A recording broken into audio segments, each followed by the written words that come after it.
నిజామాబాద్ జిల్లాలో మున్సిపల్ ఎన్నికలు అయితే హీట్ అందుకున్నాయని చెప్పేసి మనం మాట్లాడుకోవాలా.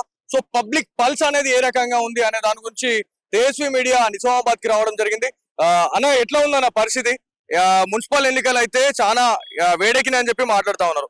ఏ పార్టీ అధికారంలోకి వస్తా ఉంది? మేయర్ గద్దె పైన ఏ పార్టీ కూర్చుండబోతా ఉంది? 100% అయితే బీజేపీ వస్తాయి అనుకుంటున్నాను. ఓకే, ఎందుకు అనుకుంటున్నారు? ఎందుకంటే ఇప్పుడు మన నరేంద్ర మోడీ గారు పథకాలు ఏవేవైతే ఉన్నాయో ప్రతి ఒక్కళ్ళకు అమలు చేస్తుడు. గరీబ్ వాళ్ళకి కానీ ఉన్నోళ్ళకి కానీ కాదు, ప్రతి ఒక్కరికి మైనార్టీయా హిందువా అని అది లేదు, ఏం లేదు. ఇప్పుడు మన సెంట్రల్ గవర్నమెంట్ ఫండ్ ఇప్పుడు ప్రధానంగా ఏదైనా కానీ ఇప్పుడు బ్రిడ్జ్ మన పెద్ద పెద్ద ఓవర్ బ్రిడ్జ్లు అవుతున్నాయి, రోడ్డు వ్యవస్థ, మళ్ళీ ఇప్పుడు స్ట్రీట్ లైట్లు ప్రధానంగా ఇప్పుడు మన నిజామాబాద్కి వచ్చేసి రైల్వే ఫండ్ పెట్టారు కాబట్టి అది సెంట్రల్ ఉండేది, అది కూడా అభివృద్ధి. ఇప్పుడు మనకు తెలంగాణలో కాంగ్రెస్ వచ్చి 2 సంవత్సరాలు అవుతుంది గడుస్తుంది, ఇప్పటికైతే హామీలు ఏవి లేవు.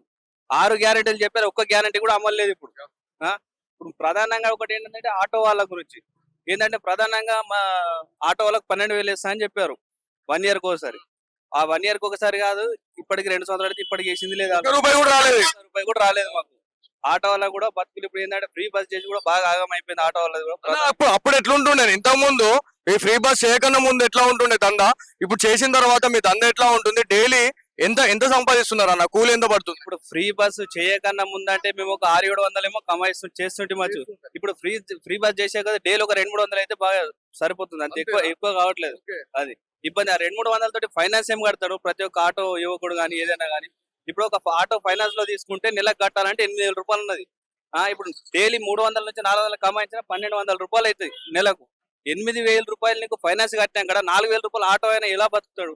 ప్రధానంగా నిజంగా చాలా బాధాకరం అండి ఇది. దాంతో పాటు ఇక్కడ నిజంగా నిజామాబాద్ లో ఏ పార్టీ ఇప్పుడు ఒక్కొక్క పార్టీ ఒక్కొక్క స్ట్రాటజీని యూజ్ చేస్తా ఉంది.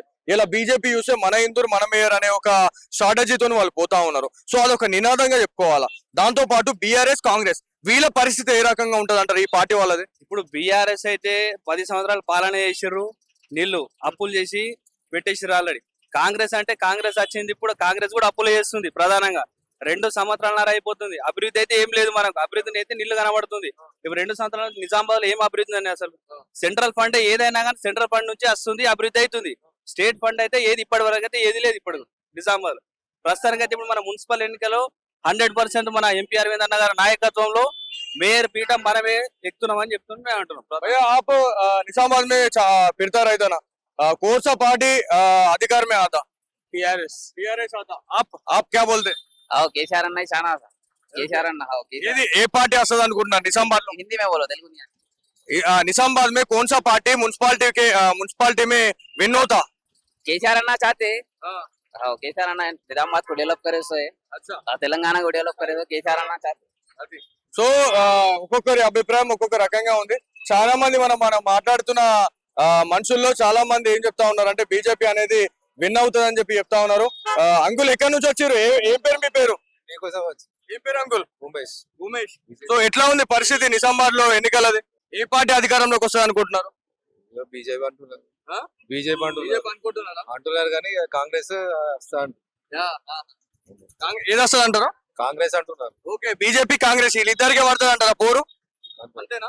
ఓకే, మీ ఎక్స్పీరియన్స్ లో మీరు ఒక ఓల్డ్ సిటిజన్ గా మీరు ఉన్నారు ఇక్కడ. సో ఒక సీనియర్ సిటిజన్ గా మీరు ఎన్నో రకాలైనటువంటి విషయాలపై అవగాహన ఉంటది. సో ఏమైనా అంటే మీకు ఎక్కువ బాధ అనిపించినటువంటి విషయాలు ఏవైతే మెయిన్ గా ప్రాబ్లం ఫేస్ చేసినటువంటి విషయాలు ఏమైనా చెప్పండి. నార్మల్ గా ఇట్లా స్ట్రీట్ లైట్లు కావచ్చు, లేకపోతే రోడ్లు మంచిగా లేకపోవడం అట్లాంటివి ఏమైనా ఉన్నాయా? ఇప్పుడు ఈ అధికారం వీళ్ళు ఉంటేనే ఏదైనా చేయగలుగుతారు, మరి వేరే వాళ్ళు ఏ పార్టీ వాళ్ళు ఉంటే బాగుంటది అనుకుంటున్నారు? కాంగ్రెస్ ఉంటేనే చేస్తారేమో. కాంగ్రెస్ ఉంటేనే చేస్తారు, వాళ్ళు చేయలేరు కదా. బీఆర్ఎస్ గురించి ఎందుకు మాట్లాడలేదు? బీజేపీ మళ్ళా తర్వాత కాంగ్రెస్ గురించి మాట్లాడుతాం, బీఆర్ఎస్ గురించి ఎందుకు మాట్లాడతారు మీరు? మాకేం బెనిఫిట్స్ ఏం లేకుండే 10 సంవత్సరాలు వారిని పాలించారు కదా వాళ్ళు. ఏం లేకుండే ఏం చేయలేదంటారా? కళ్యాణ్ లక్ష్మి, షాదీ ముబారక్ అవి అన్ని ఇచ్చారు, మీకు ఇయ్యలేదా? ఇయ్యలేదు. సో ఫైనల్ గా ఇందూరు గడ్డ మీద మేయర్ పీఠం పైన ఎవరు కూర్చుంటారు అంటారు? కాంగ్రెస్ అనుకుంటున్నారు మీరైతే. ఓకే, 50-50% లేకపోతే ఎంత పర్సెంట్ పెడతారు? 50-50. ఫస్ట్ అయితే భూమ్ బీజేపీ ఉన్నది. ఓకే, నెక్స్ట్ కాంగ్రెస్, తర్వాత ఈ రెండు పార్టీల మధ్యన ఉంటది. ఈ రెండు పార్టీల మధ్యలోనే పోరు నడుస్తా ఉంది. సో మన ఇందూర్ మన మేయర్ అనే కాన్సెప్ట్ తోని బీజేపీలు పోతున్నారు. మరి బీఆర్ఎస్ వాళ్ళు కావచ్చు, కాంగ్రెస్ వాళ్ళు, ఎంఐఎం వాళ్ళు, సో వీళ్ళు ఏం చేస్తున్నారు గ్రౌండ్ లో వర్క్? మరి వాళ్ళ పని వాళ్ళు చేస్తారు. మన ఇందులో మరి రావచ్చు, ఏ పార్టీ వస్తుందో మొత్తం కన్ఫామ్ గా అయితే చెప్పలేము. ఏ పార్టీ అయినా రావచ్చు ఈ రెండు పార్టీలలో. సో మీరు ఇందూర్ లో ఉంటున్నారు. సో నిజామాబాద్ లో పబ్లిక్ పల్స్ అనేది ఏ రకంగా ఉంది?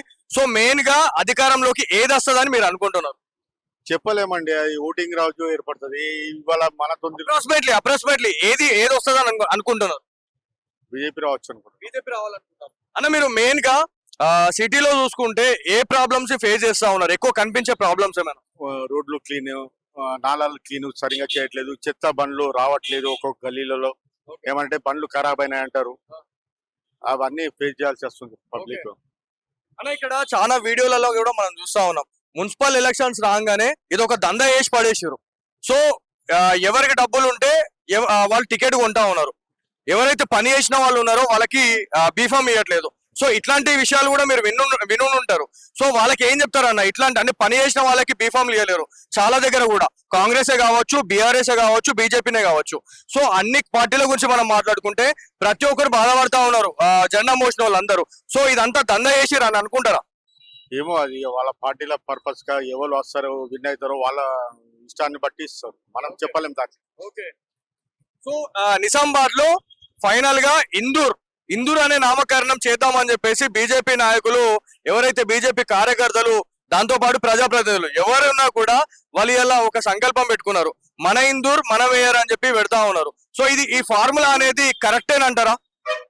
కరెక్టే అండి. ఇది మన ఫస్ట్ నుండి కొన్ని సంవత్సరాల నుండి మన నిజామాబాద్ ని ఇందూర్ అనే పిలిచేది. నైజాం ప్రభుత్వం వచ్చిన తర్వాత దీన్ని నిజామాబాద్ గా మార్చారు. ఇందూర్ గా మార్చాలని మేము కూడా కోరుకుంటున్నాం. సో దీంట్లో మన ఇందూర్ మన మేయర్ అనే కాన్సెప్ట్ అనేది మంచిగా ఉంది ఒక పక్కన చూస్తే, కానీ సేమ్ పాపులేషన్ అనేది ముస్లిం కమ్యూనిటీ కూడా ఉంది. సో ముస్లింలు కూడా ఈ నినాదాన్ని యాక్సెప్ట్ చేస్తారని మీరు అనుకుంటున్నారా? ఏమో తెలియదండి. గవర్నమెంట్ ఫామ్ అయినాక చేస్తే, చట్టం చేస్తే దాన్ని ఎవరేం చేస్తారు చెప్పండి? ఎవరేం చేయరు కదా.